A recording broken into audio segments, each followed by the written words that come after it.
Hi friends, आप देख रहे हैं फिल्मी खिचड़ी। मैं हूं रूना आशीष और चलिए अब हम बात करने वाले हैं एक फिल्म कला की, जो कि नेटफ्लिक्स पर आने वाली एक फिल्म है। और ये फिल्म जो है एक म्यूजिक पर बेस्ड है, एक गायिका पर बेस्ड है कि कला में कैसे वो एक गायिका जो 1940s एंड 50s के दौर पर बहुत बड़ा नाम बनकर उभर कर आती है, लेकिन उसकी माँ के साथ जो उसके रिलेशनशिप्स रहते हैं उसकी वजह से उसकी पर्सनल लाइफ में, प्रोफेशनल लाइफ में कितना कितना अंतर आता है। कुछ इस कहानी को इस तरीके से बुन कर आपके सामने लाया जा रहा है। फ्रेंड्स, कला की बात मैं इसलिए भी कर रही हूँ क्योंकि हाल ही में कला को प्रमोट करने के लिए पवनदीप ने भी कुछ एक पोस्ट डाले थे। इनफैक्ट ये जो पोस्ट एक और लेटेस्ट आया है पवनदीप की तरफ से, वो ये आया है कि ट्रेलर रिलीज हो गया है। कुछ इस तरीके से सपोर्ट में सामने आए हैं। जाहिर सी बात है, इंटरेस्ट इस बात में और क्यूरियोसिटी इस बात में जागती है कि पवनदीप इतना प्रमोट क्यों कर रहे हैं और क्या कोई रीजन और है। तो यही सवाल जो है मैंने पूछने की कोशिश की है जब मैं कला इसके प्रेस कॉन्फ्रेंस में मुंबई में जो था वहां पर गई थी। और मुझे बड़ा आश्चर्य हुआ और बड़ा अच्छा लगा। In fact I was looking forward for it कि मुझे शिरीषा से मिलना इसका मौका मिलेगा, और शिरीषा शासन से मिलना हुआ भी, बातचीत करने का भी मौका मिला। और मैंने उनसे एक सवाल भी ये पूछ लिया कि शिरीषा, ये आपका डेब्यू सॉन्ग है और साथ ही में जो 1940s में बड़े अलग अलग तरीके की सिंगर्स हुआ करती थी, स्पेशली नेजल वॉइस और ठोस वॉइस वाली ज्यादा हुआ करती थी, और आपकी आवाज तो बेहद मीठी है। उनका जवाब सुन लीजिए। Hi, this is Runa from Web Dunia and Filmi Khichdi. Shresha, it's really nice meeting you. Here, finally we could meet you. Runa, hi. जब ये गाने की मैं बात सुन भी रही थी, मैंने आपको लिखा भी था कि इट्स ब्यूटीफुल सॉन्ग। हाय स्वानंद दादा, इकरे तो श्रीषा, आपसे मैंने लिखा भी था कि बहुत सुंदर गाया है आपने। ये वाला जो एरा था 40s का, उस समय बहुत नेज़ल वॉइसेस हुआ करती थी, चाहे वो अमीरीबाई कर्नाटकी हो, चाहे वो देविका रानी हो। ऐसे में आपकी इतनी मीठी आवाज़ कैसे मैनेज कर लिया आपने? First of all I would like to thank each and everyone who is sitting here because उनके वजह से ही ऐसे हुआ। मतलब कहाँ से मुझे चूज़ किया मुझे भी अभी तक समझ में नहीं आ रहा है, but I feel extremely grateful that I got to be the voice of Qala. So for any aspiring singer this is like a dream come true.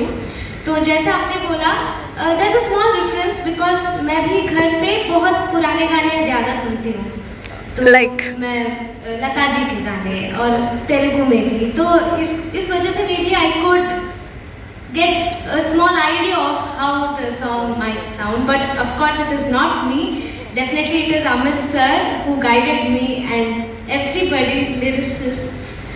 It's just because of that. Lovely. It's her debut in the Hindi film industry. This is the first time she's sung. Actually बहुत interesting incident है, मैं बताता हूँ। जब film का music बन रहा था, एक दिन ऑफिस से रात को मैं घर पे आया और टीवी पे इंडियन आइडल चल रहा था, एंड मैंने देखा भी नहीं।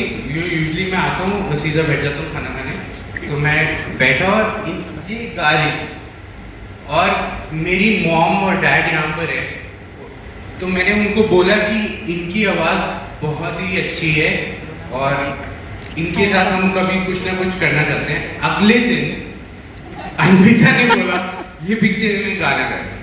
सो यू नो, इनकी आवाज़ ही इतनी अच्छी और क्या बोले, मधुर एक लिरिकल है कि नेचुरल फिट।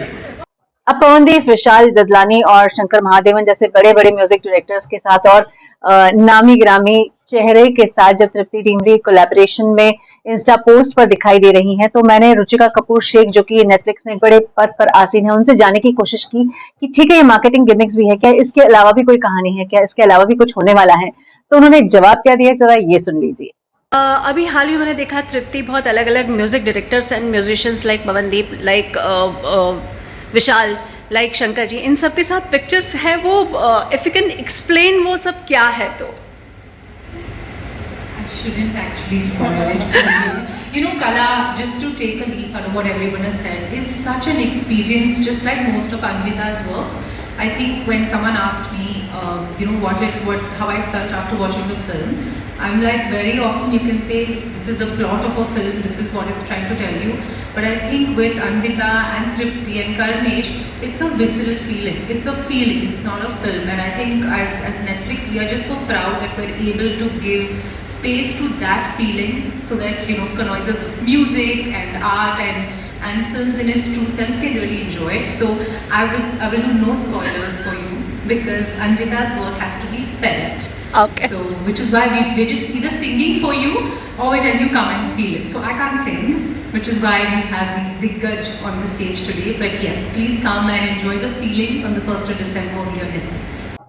तो चलिए फ्रेंड्स, एक बात तो तय है, अगर ये सिर्फ मार्केटिंग के लिए भी बात कही गई है, तो नेटफ्लिक्स जैसी इंटरनेशनल जानी मानी OTT प्लेटफॉर्म जो है, उसमें पवनदीप की ऐसे सही पैठ तो हो गई है, पूछ परख तो हो गई है, and I am really looking forward for it कि कब पवनदीप की एंट्री ऑफिशियली हो. So I am just crossing my fingers, and आप भी फिंगर्स अपने क्रॉस करके उनके लिए प्रार्थनाएं कीजिए, क्योंकि पवनदीप को हर जगह अच्छे और आगे बढ़ते हुए हम सभी देखना चाहते हैं. जय हिंद.